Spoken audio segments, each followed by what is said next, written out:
আজকের রেসিপি পটলের মালাইকারি।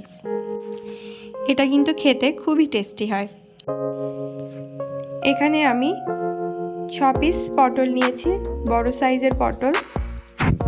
লম্বা লম্বি খোসা রেখে কেটে নিয়েছি, আর দু সাইড একটু অল্প করে চিড়ে দিয়েছি।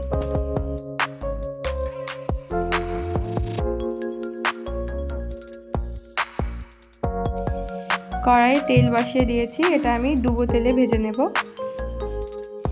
তেলের মধ্যে অল্প লবণ দিয়ে দিলাম। এবার পটলগুলো সব দিয়ে দেব।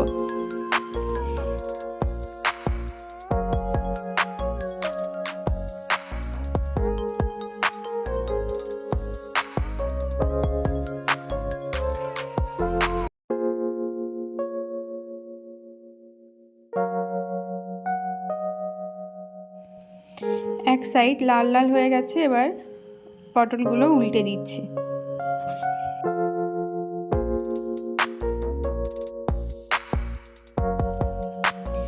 পটল আমার ভালো করে ভাজা হয়ে গেছে, এবার এগুলো নামিয়ে নিচ্ছি।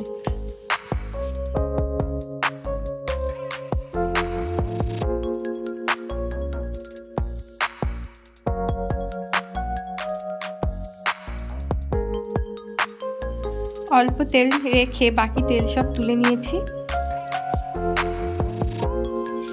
দিয়ে দিলাম বাটার, আর দিয়ে দিলাম গোটা গরম মশলা। গরম মশলার মধ্যে আছে একটা দালচিনি, দুটো লবঙ্গ আর একটা এলাচ, একটা শুকনো লঙ্কা চিড়ে দিয়ে দিয়েছি। এবার এর মধ্যে অল্প হিং দিয়ে দিলাম। দিয়ে দিচ্ছি 1 টিস্পুন আদা বাটা।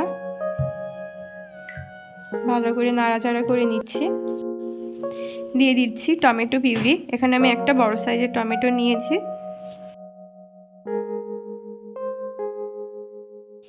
দিয়ে দিচ্ছি 1 টিস্পুন জিরের গুঁড়ো, 3 ভাগের 1 ভাগ মরিচের গুঁড়ো, 1 টিস্পুন কাশ্মীরি লঙ্কার গুঁড়ো, হলুদ, অল্প গরম মশলা। সব মশলা আমি একসাথে ভালো করে মিশিয়ে নিলাম। এবার এর মধ্যে দিয়ে দিচ্ছি একটা নারকেলের দুধ।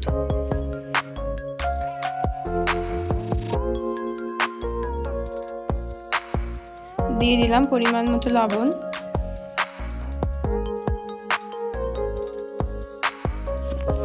দিয়ে দিচ্ছি 3টে কাঁচা লঙ্কা চিড়ে দিয়ে দিলাম। এবার এর মধ্যে আমি পটলগুলো সব দিয়ে দিচ্ছি।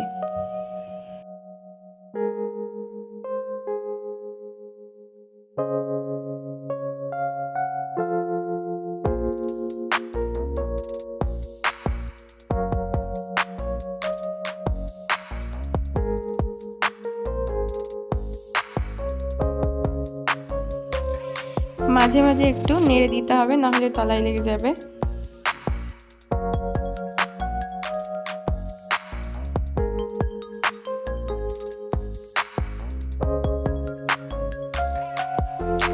আমার ঝালটা একটু কম হয়ে গেছিল, তাই আমি লাস্টে আবার একটু মরিচের গুঁড়ো দিয়ে দিলাম। দিয়ে দিলাম সামান্য চিনি।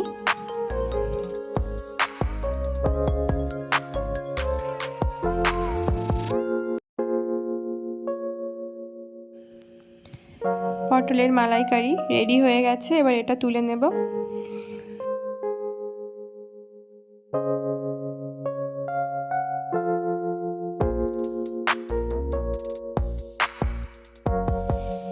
এটা খেতে কিন্তু খুবই ভালো হয়, একবার অবশ্যই বাড়িতে বানিয়ে দেখবেন। আর আমার ভিডিওটা যদি আপনাদের ভালো লেগে থাকে তবে অবশ্যই কমেন্ট করবেন, শেয়ার করবেন আর সাবস্ক্রাইব করবেন।